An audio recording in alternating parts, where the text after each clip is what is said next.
Just a little bit overcooked. I don't think you need to race e-bikes to sell e-bikes. We've had it easy. Like, I don't want to finish a race and feel like it was easy. Yeah. Like, that is, to me, not a World Cup. Yeah, I think that we are just at the whim of a big corporation now.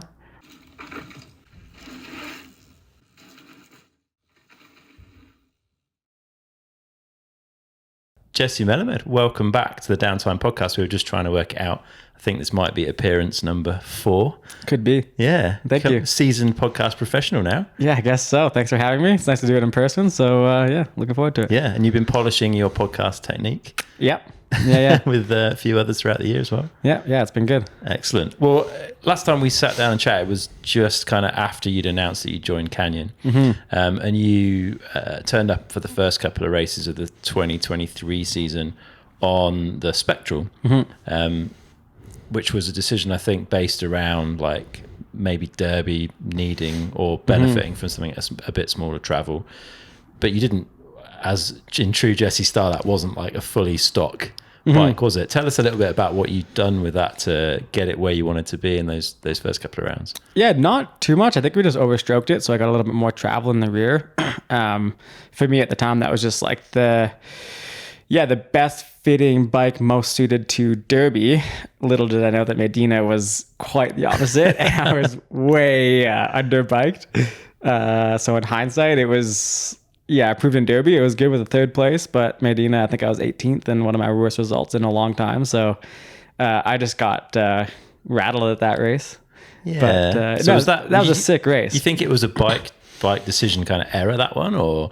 I also had some mistakes. I flatted somewhat on one of the stages, and then I smoked a tree so hard and like somehow didn't knock myself out, but I lost a bunch of time. So I won a stage at that race, and I think I would have been, I don't know, but I would have had the times for like a top 5. So I would have been there. Yeah. The bike just made it a little bit more difficult. It was just super long stages, super rough. And that bike really was really fast when you're precise with it and could like direct it. And it didn't have much room for error. Yeah, so fair. On a super rough track, it was... You nearly had a big error at one point. Yeah, there was a video of that huge save. Yeah. So just a little bit overcooked.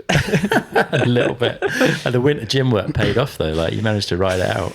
Yeah, that stuff you can't even train for. You just like your cat reflexes take over. Very impressive. So yeah, I think it was 18th or 19th that first round. Like, and that's your first chance to prove yourself. New bike. It's where you kind of see, you know, how's everyone's off-season training paid off? Where do I stack up? And 19th, obviously not the place you want to be. How do you process that and deal with that, especially when you're back-to-back straight into the next race? It sounds like you've taken some positives out of the stage win and done analysis on your pace and stuff. I think that's the nice thing with Enduro, and it would be the same thing with like split times and downhill, is you get one marker of, or you get multiple markers of like where you stand. So I knew with the stage win, I knew like that bike felt so good. And I was like, okay, I'm there. I have the speed. I just have to like not be a Grom for a weekend and, and figure it out. So I was pretty happy in Derby. 3rd place was really good, especially against people who had been there previously. So I felt really good with that result, and then backed it up even further with a win on the 3rd race. So yeah. Was that your first time in Derby? No, I'd been there before, but people had been there like the week before. I see what you mean. Yeah, a bit of the old pre-practice, the age-old debate around that side of things. Yeah. But yeah, that also looked like an incredible event. Like the buzz in those first 2 rounds that wicked. Yeah, Tasmania is amazing. Like ever since we've gone to Derby the first year, the crowd's been amazing. The trail building is like world class. It's insane what they've done with that place. Like Derby, that terrain is, you would look at this hill and not expect that much in there, and then you go riding there and it's mind-blowing. Like it's actually so good. They've done such a good job. And then Medina, a way bigger hill, and same thing. They've just done an insane job with the trails there. Definitely on the list of places to visit, I think, after it's watching far, those rounds. But I would say it's worth it. My brother and his girlfriend did a full-on trip down to New Zealand and Australia and Tasmania in the winter, and they went to Derby and they loved it. Yeah, definitely get there one day. So did you change anything coming into that second round then to get that 3rd? Was it a different approach, like a bit more measured, or no? Same Jesse? It seems like I don't know. Like it's happening this year too. It's like everything is there. I just need to somehow align myself with putting it together. Like I know I have all the pieces. And so that was the same thing. I was like, okay, it's really just trusting yourself. And like you have an off race and you're like, either you're off it. But I didn't feel like that. So it was just like, okay, trust the process, go through the same thing. And I didn't change the thing and had the third. So that's what all the work does. It allows you to trust that you are fit. You've done everything you can on the bike. You've worked with the team around you and you just know that you have everything and you trust the process, do the same thing and know that it'll work out. Yeah, but that's hard, right? If the results aren't there, I guess you've always been able to find glimmers. Like you say, there's more data from an enduro that can give you that confidence that... Yeah, and I think that I've been doing it for long enough that I know the difference between being on pace but missing out rather than just being off pace and not knowing why. Okay. So I think I have a better understanding of that. And I'm sure we'll get into it for this year, but I'm struggling more with that this year than I have in a while. We'll definitely talk about that. Is there a risk with like creating false confidence for yourself? Because you want to go into this with a positive mindset. Mm-hmm. You're looking at the data, trying to find reasons to believe the process. Is there a risk that you can almost kid yourself into believing it when you do need to change something? Does that make sense? Yeah, no, 100%. And I think it's really hard to figure that out. And you see that if you look at, like if you deep dive on anyone's Instagram that like isn't really performing that they want to, like you can see the little markers and it's really hard to know because you're like, you can do it. And so it's just doing the same thing, but what's the definition of crazy or something? It's like doing the same thing over and over again, expecting a different result. So it's really hard to know, at what point you have to make a big change. And I think like I said, with Enduro, based on stage results, like you either have some good ones and you're like, okay, like it's there. I just need to like channel that more often. So it's definitely, that's probably the hardest. The hardest thing is to first like find your way to go fast and then to continue to do that and just trust like when things are going off track, to trust your instinct of like, do you just trust the way you've been doing things or does it require a change? Yeah. Do you, when you're doing the deep dive after an event or after a season, looking at those results and trying to find those indicators of where you're at, is that done on your own or do you have other people that you trust that you can sit down and go through that with to give that I guess that bigger perspective? Because you're as an athlete naturally very kind of tunnel vision, I guess, on what you're doing. No, I'm super grateful for the people that I have around me, and there's a few in like different areas. Tara is more than just, she's our team physio and the road manager, but she's also like somewhat my performance coach in a way. Like she has learned so much through all the different jobs that she's had, and she keeps me on track with all like the high performance things that I can be doing. And then my brother is huge in analyzing what I'm doing and how I look, and is really he's a really good positive reinforcement. And he's good at being both biased and unbiased because I'm his brother. But even like this past weekend, he was like really positive. I was like, no, you looked like really good and it's there. You just kind of got to figure it out. So I really trust him. I always like send him footage and I just always ask like, how do I look? And then I have my parents as well. So, and then my friends as well. So I have quite a few people. Yeah. What about Fabien? Like, how does he fit into the picture? Because obviously it feels like his main focus is maybe more on the downhill side, but obviously he's super invested in. Well, he was a huge help in like last year. Yeah. Like he invested a ton into our team all through the winter last year to get me up to speed. And we could see that in taking wins last year. And I wouldn't have been able to do that without him. He has an insane amount of knowledge and he's so good. He's ruthless in he's ruthless in the changes that he'll make. You'll say something and you'll be scared to go like one click this way. And he'll be like, why? Go 5. And then you just like do it and you're like, oh shit, that was actually really good. This year he's definitely more focused on downhill, but he's, I called him yesterday. I'm always able to just call him and it's impressive at how in tune he is with everything. And I get a lot out of just speaking with him, and he's very good he's just really reassuring me. And we did one day with him after was that after Poland before Leogang last block.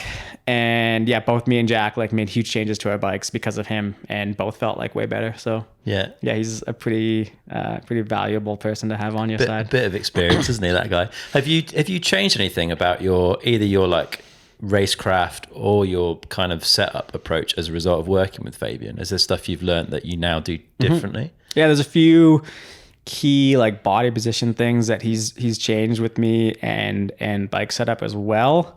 In terms of racecraft, I think he knows that I have that. When I came in, I think they were very aware that I had just won the championship, so they didn't want to change too much. Don't break it. Yeah. And even now, he's still just like, he's like, I know you're gonna fight for it, and I trust you have no like lack of motivation. So it's just trying to figure out where is like the slight miss happening. So yeah, little things here and there. Tell us about the body position stuff then. What have you tweaked? If I give my secrets away, it's his secrets. Well, what can you tell us? What are you willing to share, Jesse? No, it's just like a big thing was kind of pressure on the pedals and the handlebars and really balancing that out. Okay. Balancing that out well. And I feel like that's something that I've always naturally gotten well, because I've always tried to find a bike setup that is obviously fast, but mainly comfortable and saving. You know, I want it to be like we're going so deep in these stages that you can't think, you can't breathe, and you're just like coming to a corner out of control, and you need your bike to just be there for you. And so it's along those same lines of how do we do that? But now we're trying to like kind of stiffen my suspension up, because I've always run a very like soft, comfortable setup, so I can do whatever I want. But to try to increase peak speed, we're going a little bit stiffer so I can go over the bumps faster. So just managing that with bar height, bar roll, and then suspension balance. Interesting. So a combination of all that stuff so that you're more comfortable with a stiffer ride. Yeah. Has that been hard? Because I don't know about you, but like I guess I've always ridden the same sort of way for so long that to reprogram something like that is quite hard to do. But that's the thing is, you know, when I made the move originally, it was what was going to give me a better chance to continue to win. And this is what I thought. And I think that at one point I had to set up that one, but there's no reason to suggest I would have kept winning. You know, you look at Richie now, he's gone even further. You have to continuously improve and progress. And so I think this is the way. And this past weekend, I felt like really good on my bike. And so I think, that's like the risk you take of trying to progress isn't always going to like work out the way you want it to, but you have to like try and see if it works. And if it doesn't, then you go back to what you had, and then you go a different direction. So it's a constant like game of what does forward look like. Yeah. And it can take time, right? I don't know about you again, but sometimes I find if I want to change something, I can't do it at like full pace, because my brain, you're in like a flow state then, and you're not really conscious of what you're doing. You're just running off instinct. I feel like I have to slow it down, reprogram a position or a movement or an approach, and then speed it back up. Like, have you felt like you've had to do that, or do you feel like you can make changes at race pace? It depends what kind of change we're making. I'm pretty good at when the clock starts, like everything goes out the window, and I can just ride my bike as fast as I can, and I'll know whether that works or not, because I'll just be making more mistakes basically than not. So I think I can do that, but totally. I mean, to your point, in Poland was a big struggle for us because we had a bike stolen, and I think it was underestimated how hard it is to get a brand new bike, brand new everything, and set that up, because I just felt like I was chasing this feeling that I had on my previous bike. And that was where I felt like I couldn't change anything without it affecting something else, because nothing was set, you know, like bar roll, grip roll, like the worn in grips, the brake, like everything. Like you can measure this stuff, but it's really hard to get it exactly the same. And it was just in my head, and I just really struggled to like make that bike comfortable. So I couldn't change suspension, because if I changed suspension, it would make something else feel bad. And I was changing bars, and it was just a mess. So that one was a tough one. And I think that continued on that whole block. And then now I'm finally at a point where I've like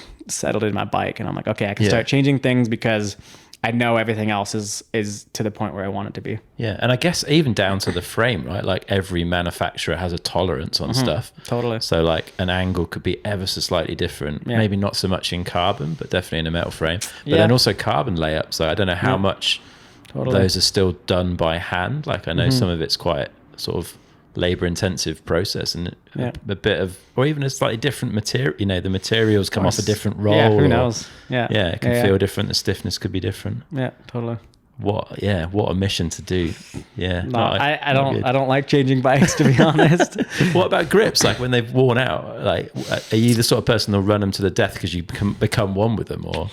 Yeah, I'm trying not to be. I'm trying to like, I've been doing a lot of like cutting to my grips to get them pre-worn. Okay. So I can get a new new set of grips out and put them on. Cause like you'll crash and you'll rip your grips and then you need to put a new set on. So Yeah. I have, I think I've figured out a way to get a brand new set of grips and put them on and they feel pretty good. Yeah. So you're trying to make your like approach more robust, I guess. Like if you know you can pick something off the shelf and get it where you want. Yeah. What about things like bar roll and stuff? Because like you say, it's so subtle and Well, it's hard to get it perfect. I don't even I don't know who told me, but it's like the laser etchings on the bars, like the cost to get that as precise as you want it to is too high, and no manufacturer actually like does it. So, and I've seen it on the bars that we've had, like one tick it'll be at one way, and then we put it to another tick or another bar at the same tick, and it was just totally off. And so now I just like don't trust it. And that's the effect at your hands when you change bar roll is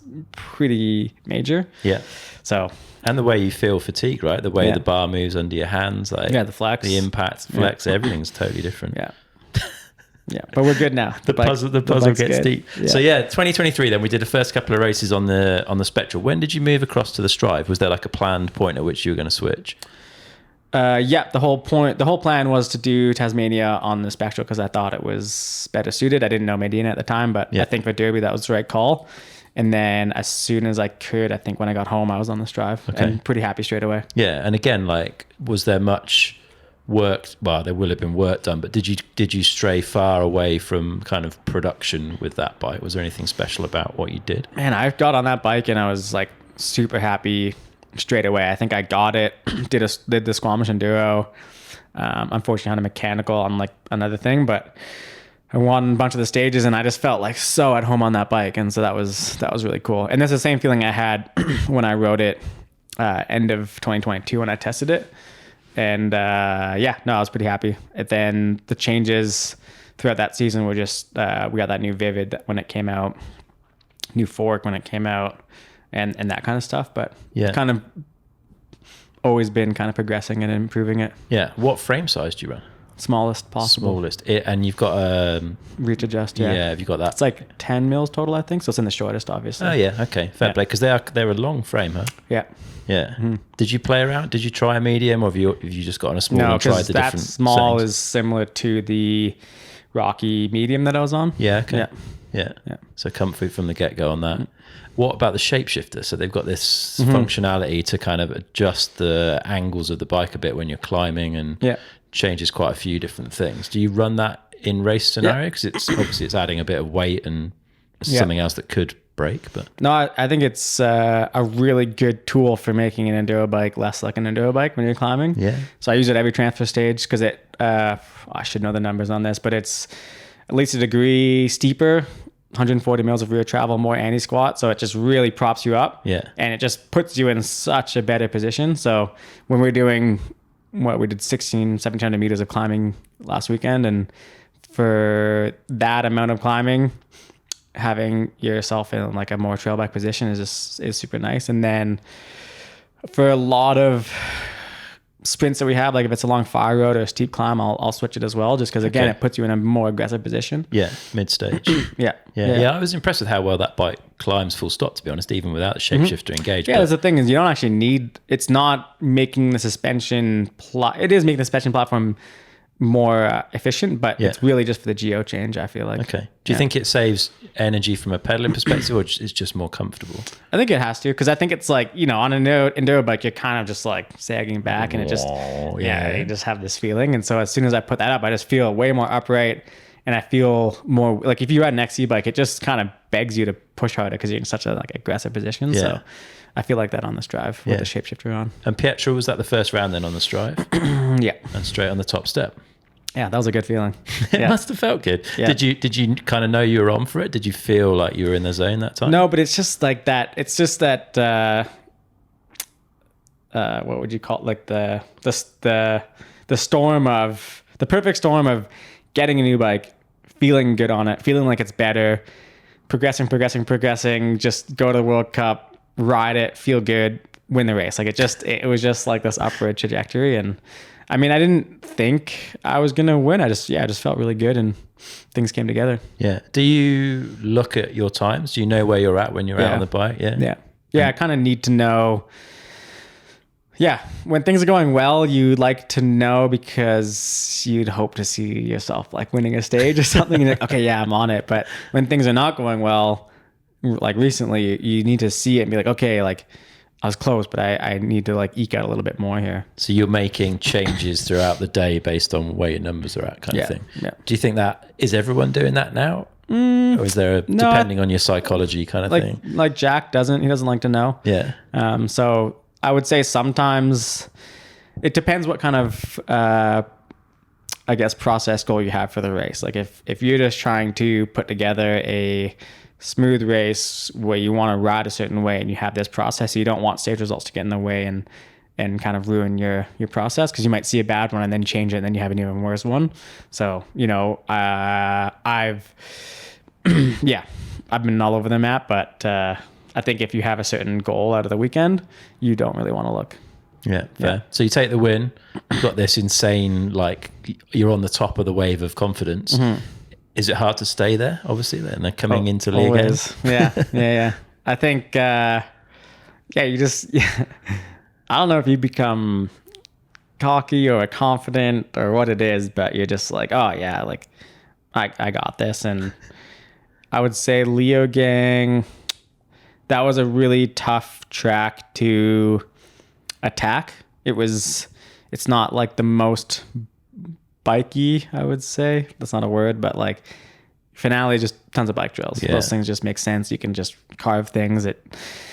Leo Gang was weird hiking trails, and as soon as I started to like push and attack, you just make a mistake, and then you're kind of like, it's not that you crash, you start getting like offline because there's all these off-camber route sections and no support, and then you're just like off track. And so I struggled to put it together at that one for sure. And it was pretty jankily taped, right? It was coming in and out of like bike park berms. That was stage one, yeah. Not a fan of that one, but they took it out this year, so that was good. That's an improvement. Yeah. And then, kind of back on the up through the middle part of the season, Val de Fasteloon and Ville, fifth at both of those. Is fifth the result that you can walk away happy with these days, or is that kind of not enough? Depends on, so Kanazai, I was fighting for, I was on the podium, I believe, going to the last stage, and then I just like fully blew up. That was a bike setup mistake at that one. And I got like crazy arm pump and just got so fatigued. The last stage is, I don't know, 11, 12 minutes, like such a long stage. It starts like high up on this ridge. It's beautiful. A lot of braking these tight corners, and then it's really physical all the way to the finish. And I just blew up halfway down and lost a ton of time. So I could have, I think I was on pace for second at that one, and I ended up fifth. So not happy with that one. Was that a fork setup thing then? Yeah. Where had you gone too far? Finale, I ran a pretty soft setup because it was just lots of cornering, flat corners. And I just wanted my fork low to like really lean over the front of the bike and get good corner traction.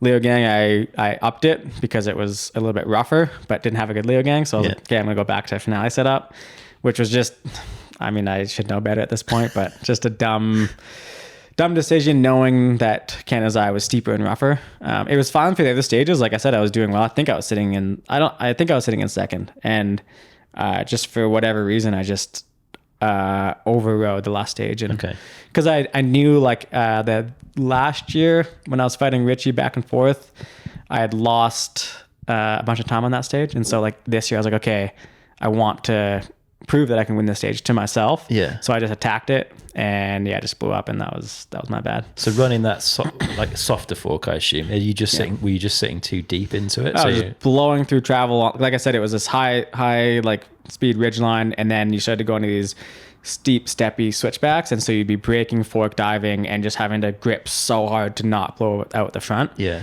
And I'm someone who's always struggled with arm pump, so yeah, that just totally blew me up. Yeah, fair. Yeah, but then Ludenville 5th, I was stoked with because stoked-ish with. No, I think I rode well at that one, and that was a bunch of Frenchies in front of me, so yeah, hard to beat them on their home track there. So I was decently happy with that one. How are the trails there? They're really good. Yeah, yeah. Like, the first race wasn't. We had a lot more like. There's like two sides of the hill, like the downhill side, the downhill tracks on the lift access bike park side. Don't love those trails, but on the other side is a lot more natural, rooty, steep stuff. Yeah. And they added one on the other side that was like just sick, just like almost it was like a half Lomer and then really good building trail. And yeah, it's super fun. Sounds good. And then finish the season with another win. Mm-hmm. Yeah, so that was a good feeling. Yeah, it's the perfect end to a season, I guess, other than taking the overall, obviously, which is what you're, I guess, there for ultimately. But to walk away from the end of a season with that win must feel good. Yeah, no, it was awesome. I think it just proved again that everything was there. I just had to put it together. And I think after Ludenville, I think I rode, I thought I was riding fast. And I had a stage win at that one, so I knew the speed was there. But I was just being a little bit cautious. And so last race of the season, I think I might have been 4th overall at that point. I was like, well, 4th means nothing. I'd rather like finish on the overall podium or not. Yeah. So I just attacked and went all in.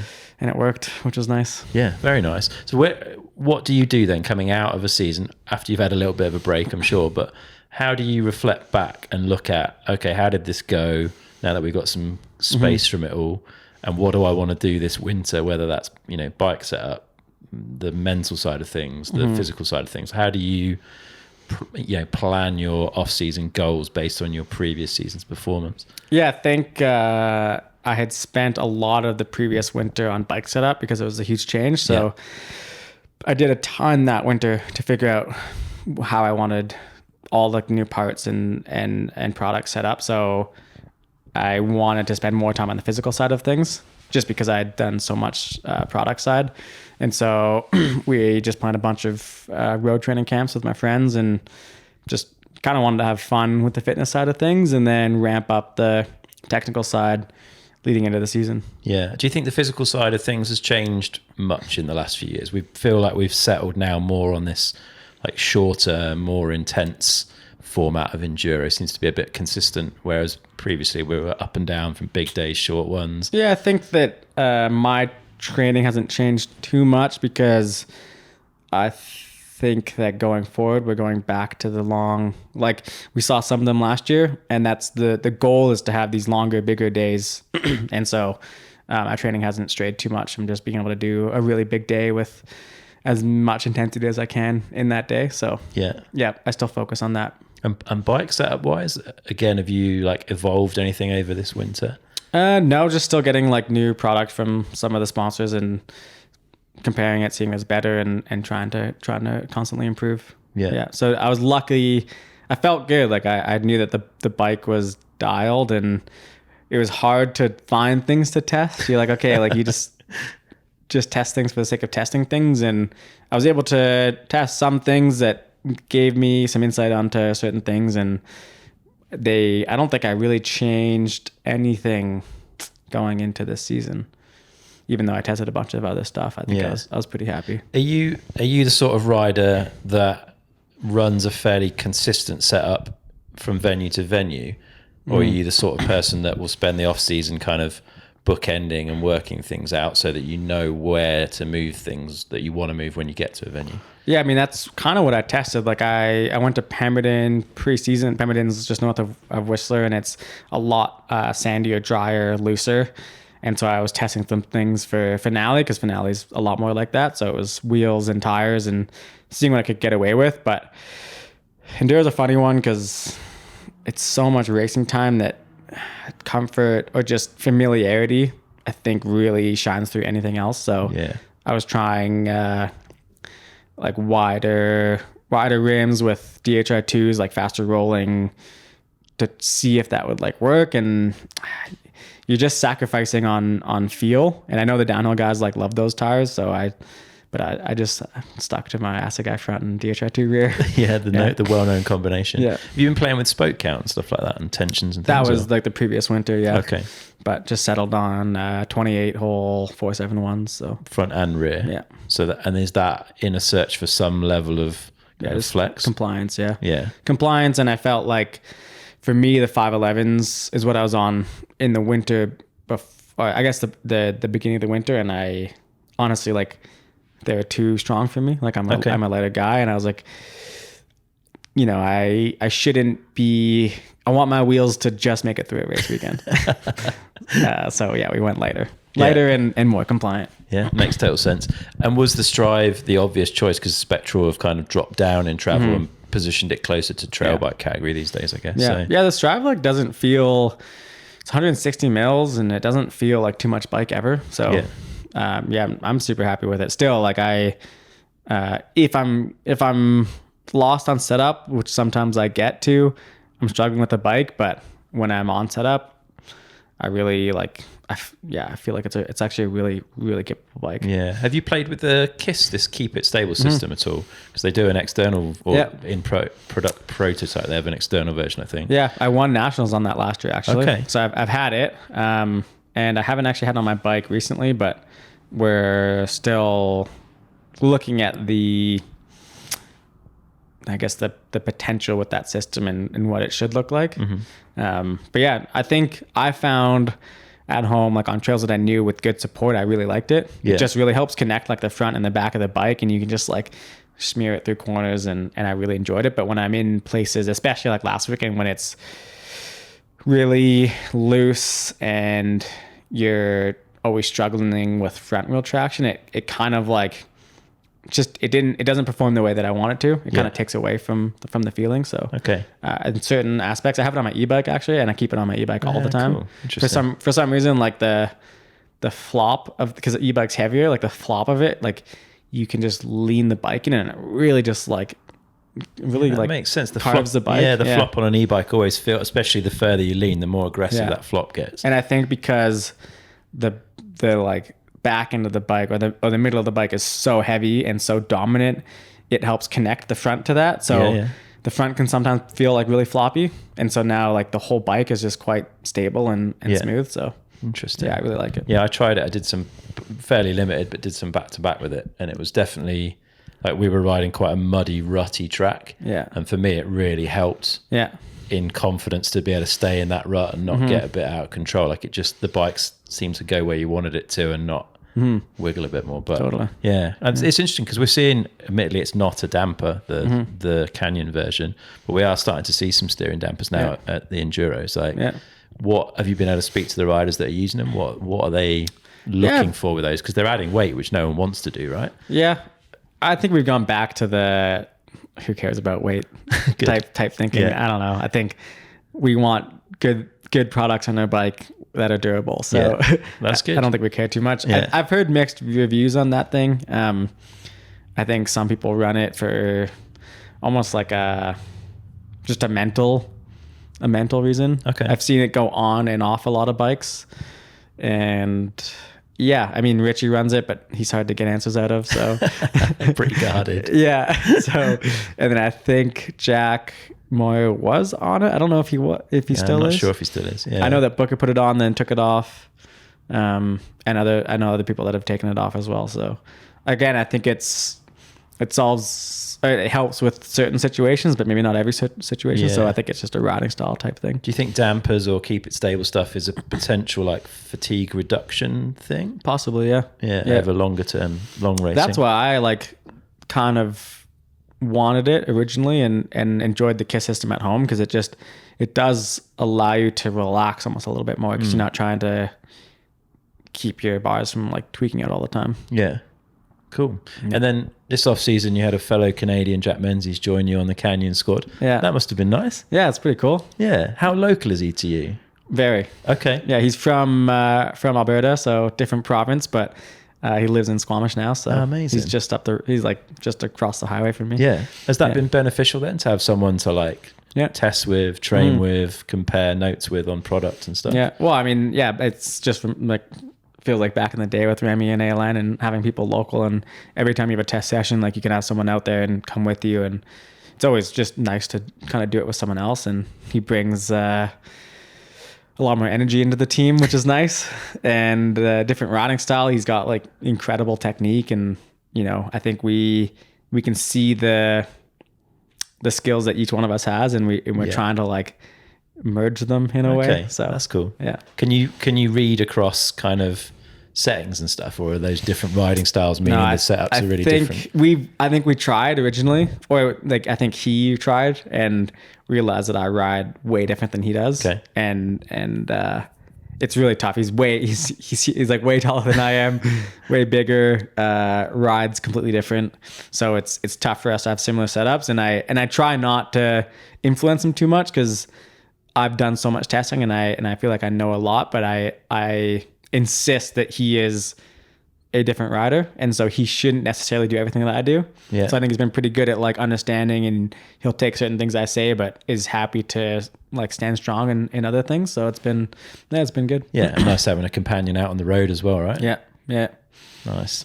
So coming into 2024, it's a smaller season this year, which is in some ways disappointing, and in other ways kind of, I guess, understandable with brands going through struggles, and it makes the whole thing a bit more affordable from that perspective. What was your view coming into the year on having this like very EU focused short season?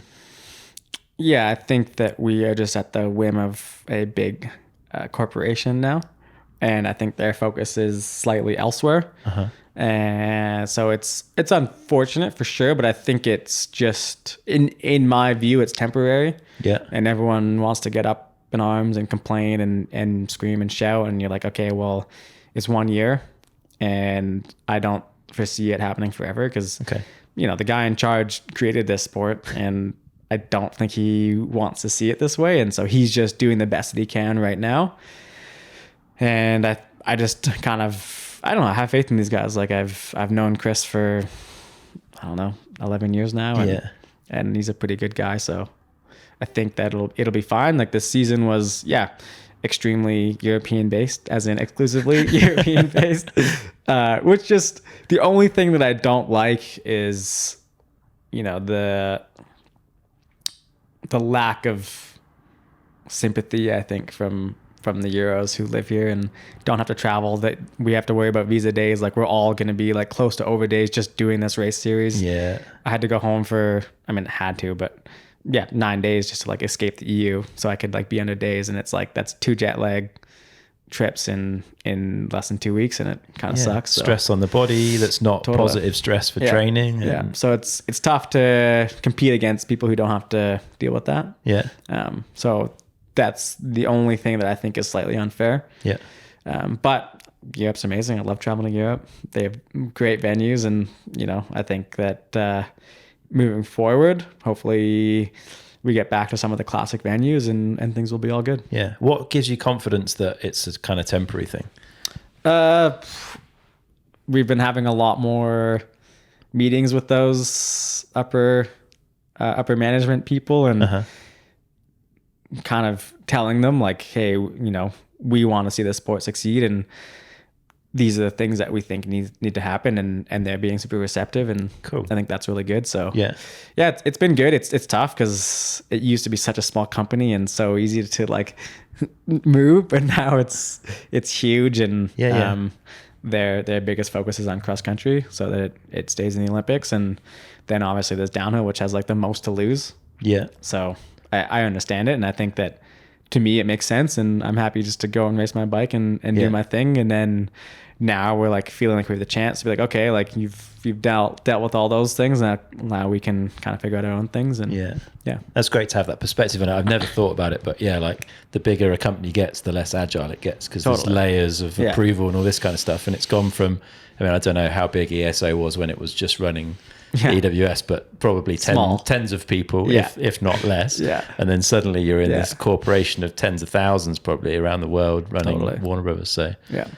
that makes a lot of sense. It's tough for sure. And like, that's the thing, is you have to accept that. And yeah, I think, like I said, I think we'll get back to where it should be. And I think people underestimate, like, obviously the impact COVID had on not just brands, but organizers. Like, so many people would have struggled to get through that and have the means to put on a race again. So and it's still having an impact to some extent, right? Yeah. Bike brands are still suffering consequences as a result of COVID, like overstock, supply chain issues. So we're not out of the woods yet on that fully. Not totally. No. So but we'll get there. We'll get there. Yeah. And it's cool that you're getting, the voice feels like it's getting heard more, and Josh has started a little, like a riders group to connect things up, I think, as well. Yeah, so exactly. Yeah, it's been super positive. Right, let's talk about the racing. We kicked off in finale, which from what I hear was relatively challenging. Like, we're back to pushing the liaison times a little bit. Yeah. I mean, I'm a fan of that, because I train really hard and I like doing big days. And I thought that race was borderline, but it was good. Do you think borderline is where it should be? Yeah, I think that we've had it easy. Like, I don't want to finish a race and feel like it was easy. Yeah. Like, that is, to me, not a World Cup. Yeah, because otherwise what you're training for, like. Yeah, and like, it should be the hardest race in the world. Like, that's what it should be. And I think that I enjoy suffering with everybody, you know. I wish that,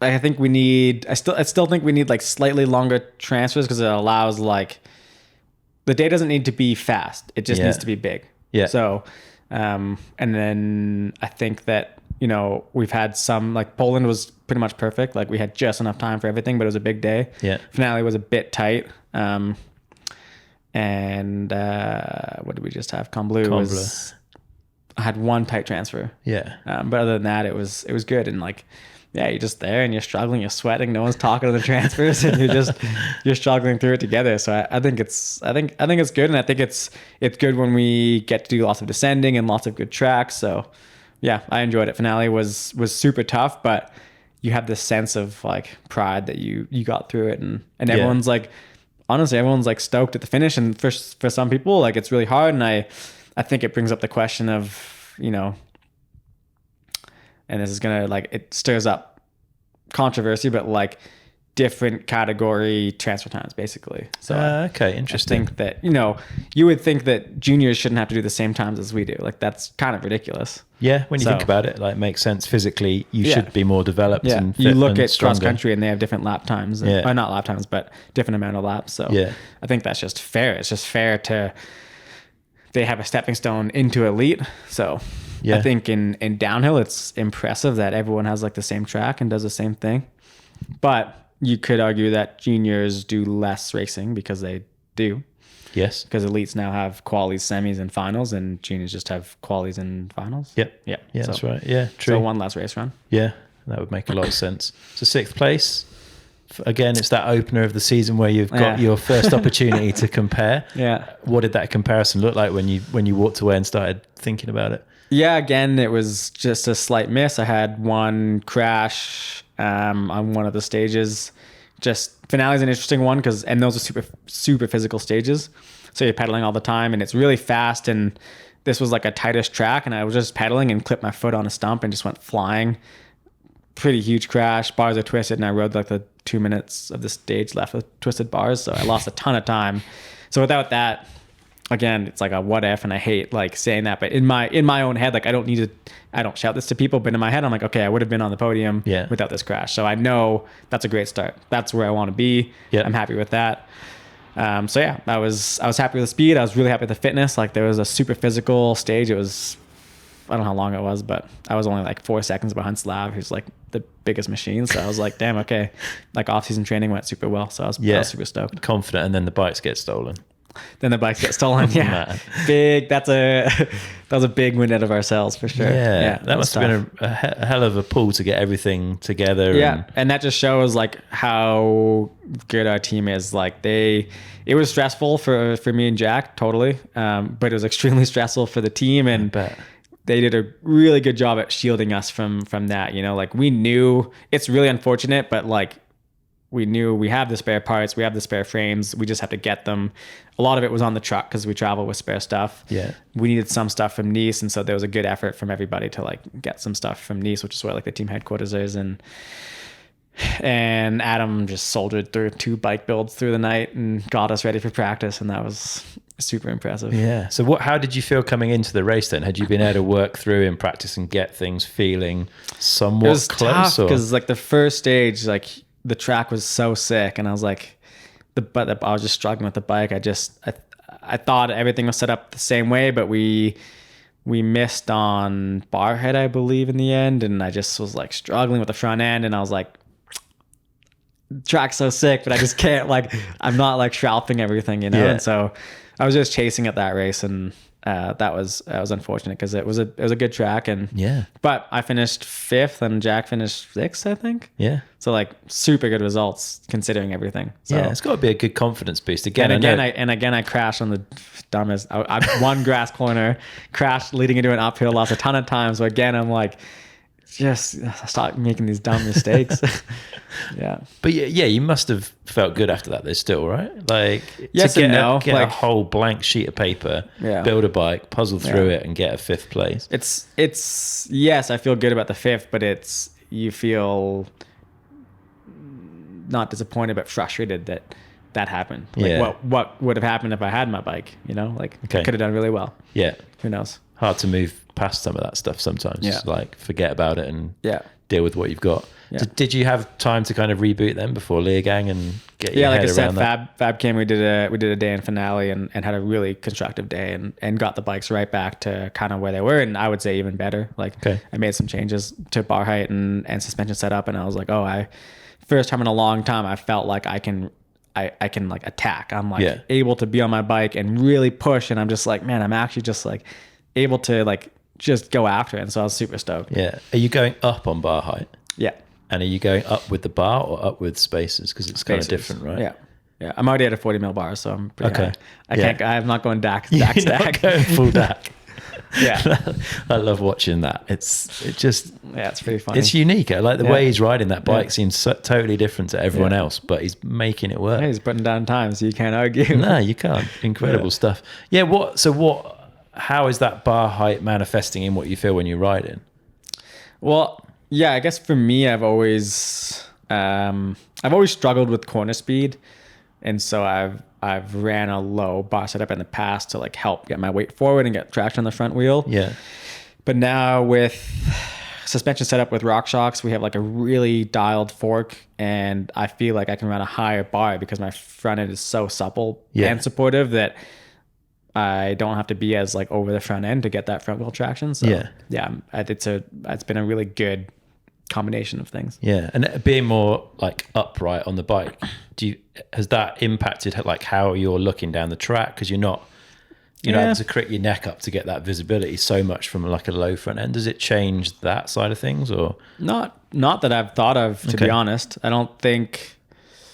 Yeah, that's not something that I've really thought about. It's more, I've always been a pretty like upright rider, and I think no matter bar height, but I think that was a problem is with low bars, my arms are straighter, so I didn't have the ability to like bend and push. Okay. And so now with my bars higher, I'm more bent and I have like more positive and negative movement. Yeah, more natural suspension. Yeah, yeah. But I could never get away with that before because my fork was low and I just wasn't able to like have that fork support. But now like RockShox has been a huge help this year and last year as well, and we've got like a lot of good things happening. Have you played around with the electronic stuff at all, like the flight attendant? Currently doesn't fit on my bike, so I've not been able to, but they sent me a set for my XC bike to get prepared for it, and man, it's so sick. I can't wait. It's gonna make, surely, like if it's relevant to downhill, it's got to be even more relevant to enduro, I would have thought. Interestingly, like I would say it's almost more relevant for downhill because if they have like they're doing a 4-minute track, and if they have not even 30 seconds, but less than that of whatever flow track or anything, like the pumping they can get out of that is huge. And for us, like, I don't think that the benefits are as, I've done timing, like when I had the Fox system, like I did timing on sprints, and it wasn't a huge deal. Okay. But I still think it's super important. And I think that the thing is I haven't actually been able to use the flight attendant on an enduro bike. I had the Fox system, but on my XC bike, I've like tried to fool that thing, and it's crazy how good it is. And on the enduro bike, I can't wait to have it, because I think it'll be locked out more than I think it ever would be. Yeah. And it could just provide like these little tents everywhere. Yeah. And there's quite a few guys like doing well. I feel Richie's winning on one. Rudeau has had one in the past. I don't know if he was running it in Combloux. Jack's got one. Jack Moyer's got one. And so those guys all did better than me on the weekend. So okay, well, we'll have to get you back on when you've done that experiment on the enduro bike, man, because totally. that would be interesting to hear about. It's like talk of the town, I guess, considering all the downhill stuff. And I think more to your point is that I think it makes way more sense on an enduro bike, like just for the average rider. Oh, like, for sure, it's going to save energy. The reason right? I loved that Fox system was same with a shapeshifter. It was an automatic shapeshifter where anytime I'm climbing, the thing's locked out. Yeah. And you don't have to think about it, and you don't forget to unlock it. Yeah. I've got a lockout, but I never use it because I know I forget to turn it off. It's so scary. Yeah. Flight attendant, like I said, I had that on the XC bike, and I've tried. Yeah, thing just works. Like it's super smart. And they're only going to get better, right? All the AI and stuff totally. that's coming is only going to improve things. So yeah, super interesting. So Leogang and Combloux then 6th and 10th. Yeah. Talk us through the last couple of rounds and where you're at. Yeah, Leogang was a frustrating one. So I felt like in finale in Poland, I was riding fast, but not as like loose as I usually am. And so my process for Leogang was to crash. Let's go loose. Which is, I don't know, maybe not the best process, but I was like, look, I just need to find my limit. Like I don't feel like I'm riding to the point where I'm crashing. Yeah. And so I wanted to do that. And unfortunately it got wet, which is not the race that you want to like have that mindset. Cause, and it's, I should have like Leogang from the year previous. Yeah. There's just no reward for attacking too much on those tracks. Okay. Cause it's just there's just no support anywhere. So crashed a bunch in that race. And I was, what was I? Sixth, yeah. Not great, but not bad. I had some good moments and won a stage finally. So that was my first stage of the year. Yeah. Which I was really happy about. And that was on like the last stage, which Josh, it's funny. I heard in, I think it was Richie's post race from Combloux. Josh gave him a pep talk as well, but Josh gave me a pep talk and he was like, "Stop being an idiot." And I stopped being an idiot and I won the last stage. There you go. Cheers, Josh. Easy words. You need him on every stage with you, mate. I tried now in Combloux. I was like, I was talking. It's funny because he's at the bottom of the stage now interviewing us, and he'll do the interview, and then as soon as we stop, I'm like, okay, like let's chat. The debrief. The debrief, yeah. But no, Leogang was. It's frustrating because I didn't think I actually had the best bike setup for that one. Okay. I'd made the changes that I had made with Fab, but I actually went back because I thought it was super like rooty and wet, that I wanted a really supple setup. Okay. But I think I just had gotten used to the stiffer setup, and so I should have just stuck with it. But yeah, I mean, it's just learning, like, Yeah. Just there's always room to learn. Just a process. And then I went home, and there's been this like heavy sickness going through everyone. And so I had to go home, and that was probably the best thing about being home, was I just did like pretty much nothing for a week. And that was a big block. Like that was 7 weeks in Europe, not at home, traveling out of a suitcase, not your normal routine. And for me, that really like gets to me. And I was like just cooked. And so went home, and by day 8, I felt good. And then I flew back over to Europe.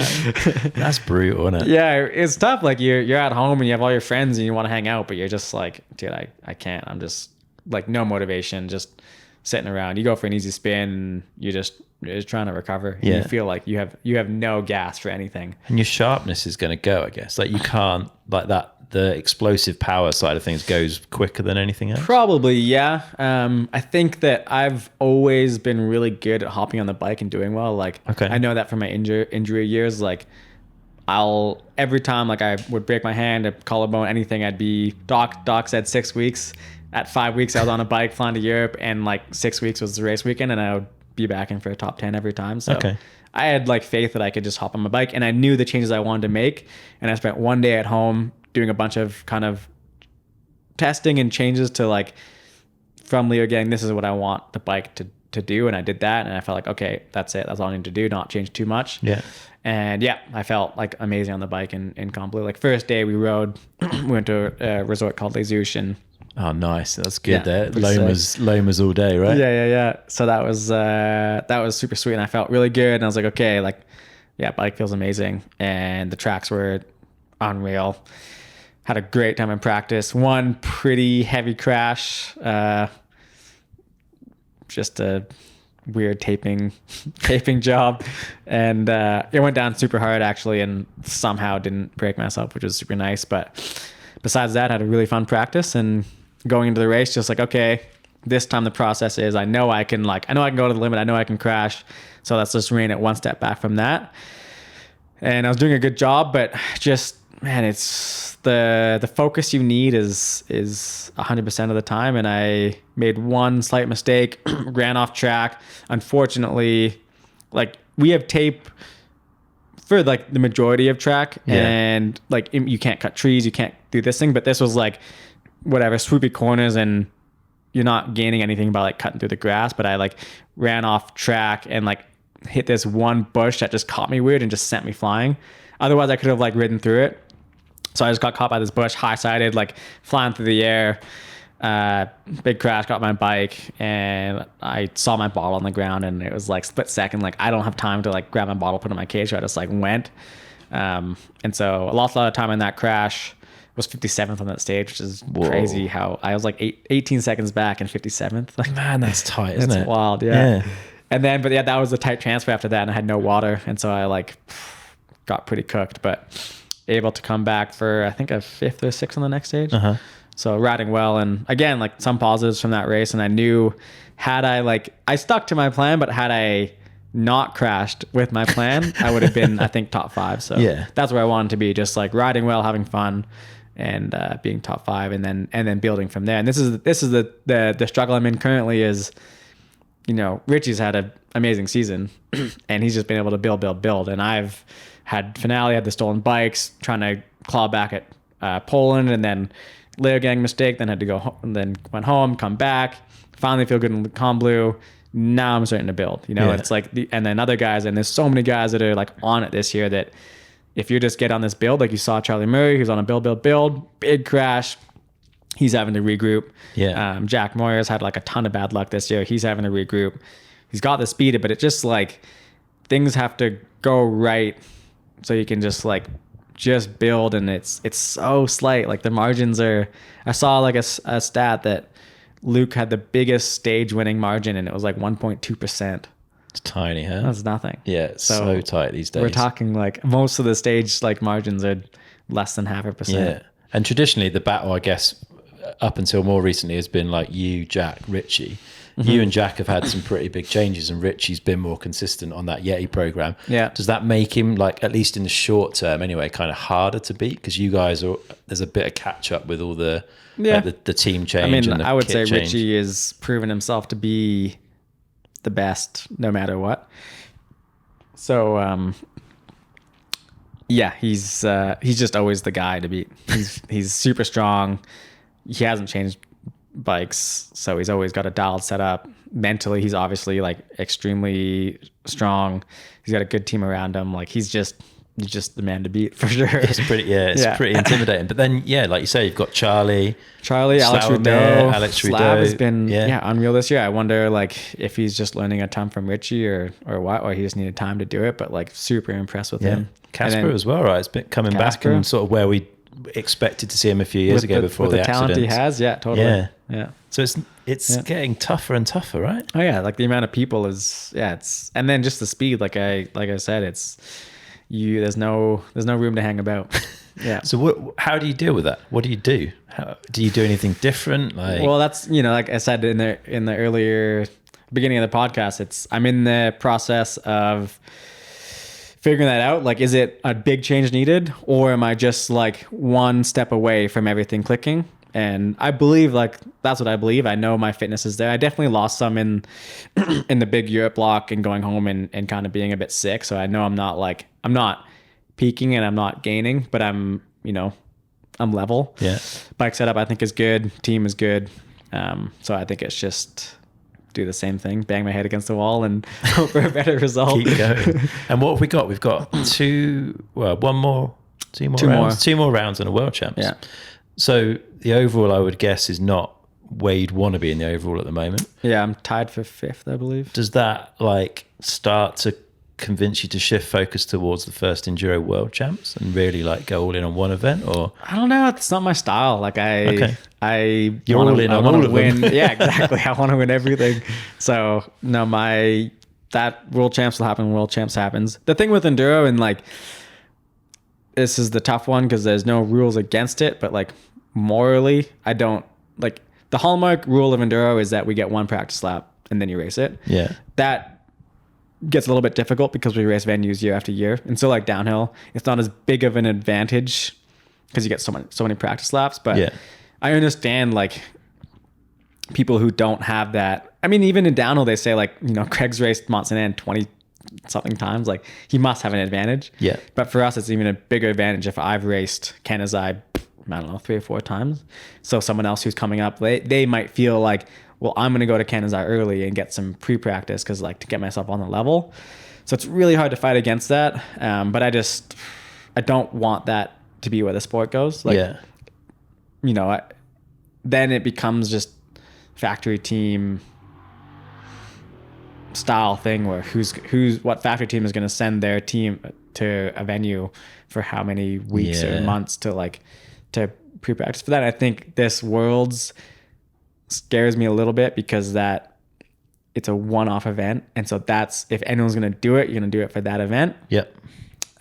So we'll see. So what I was saying is like, you could, if I wanted to prepare for Kenazai, I would just not go home and I'd go to Kenazai. But I think that it's proven time and time again that the fastest will always win. I can remember Sam Hill beat Nico Vujos at home in Valberg. Charlie Murray is definitely not a pre-practicer, and he won in Poland against pre-practicers.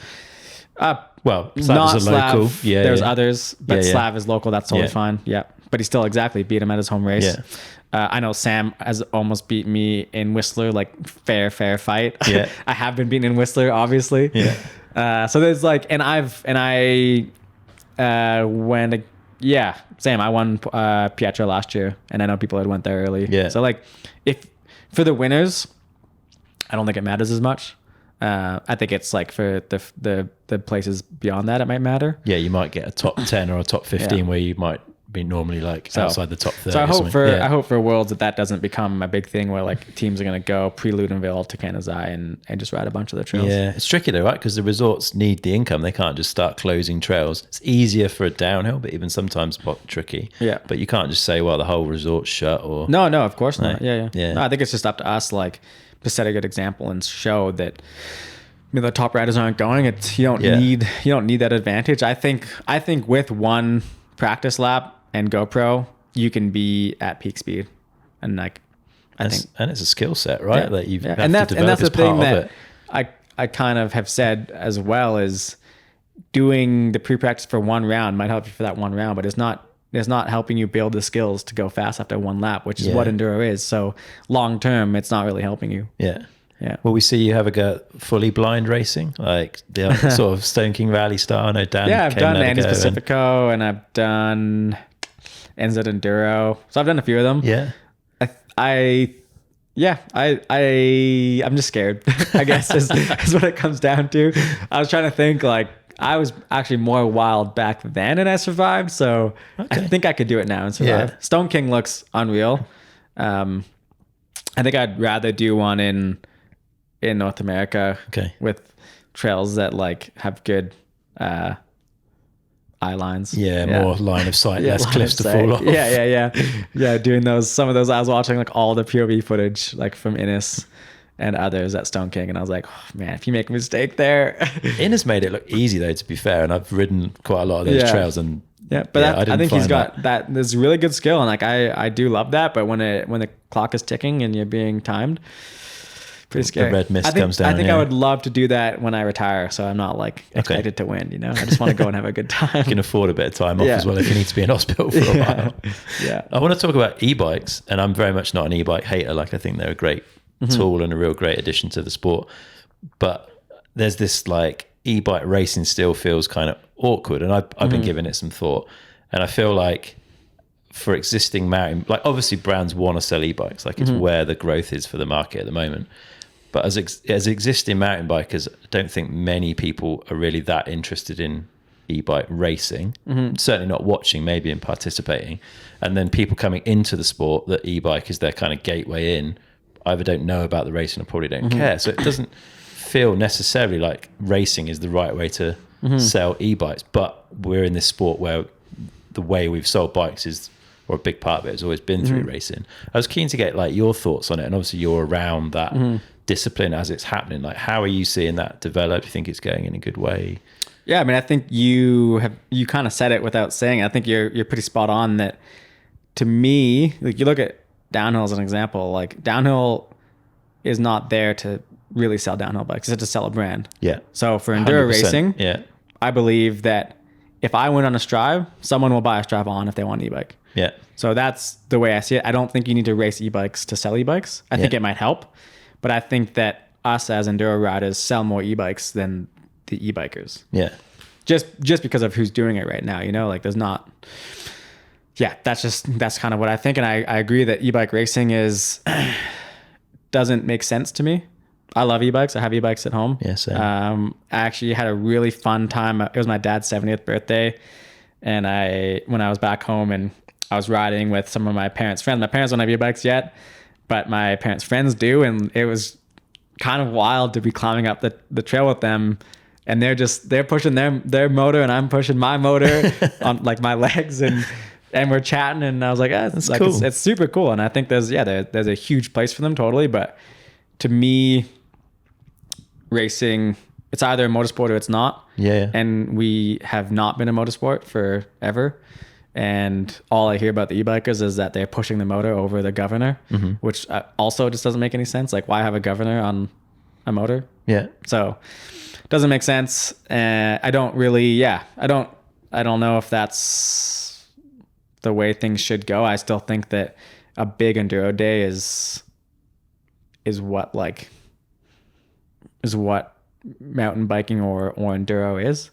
I think that e-bikes, like, you can't even really do a big day because you're limited on battery. Yeah. So if we're trying to replicate, like, if enduro is trying to replicate what people do kind of at home, their big rides or whatever, it's, you know, we do a big ride, they do a big ride. E-bikers are maxed out on speed and on distance because they have a battery and they have a limiter, which is kind of interesting. Yeah. So yeah, I don't know. It's interesting. I think that brands are doing it because there is racing, but I don't believe that they're doing it because they think it's the future. Yeah. And I think that there's really good, as anything, like there's good innovation coming out of it, and that helps the bikes improve. Yeah, true. So I think that's huge. Yeah. But I think, like, to me, it's, you know, I think you could have enduro racing be the standout discipline, and then us as enduro riders promote e-bikes. Yeah, like away from the racing kind of thing. Yeah, There's exactly. an edit with you riding your Strive on. And that's like, that would do just as much as an e-bike racer. Because I think that I know my parents' friends at home, none of them have bought an e-bike that is winning an e-bike race. Okay. Not a single one. Because they don't care. No, they don't care. Yeah. Either they want the biggest battery possible, or they want these lightweight ones that are closer to weight in what, like, their normal bike is. Yeah. So as far as I know, Damien O'Tom might be like the only one on a lightweight e-bike. So that's a pretty good sell for that bike. But yeah, none of them are watching e-bike racing, and I don't know anyone with a Yeti e-bike, even though those are winning them all. But I do know one of my friends, or my parents' friends, bought a Canyon e-bike. So I don't know who that was from, but Well, there you go. Yeah, who knows? Yeah.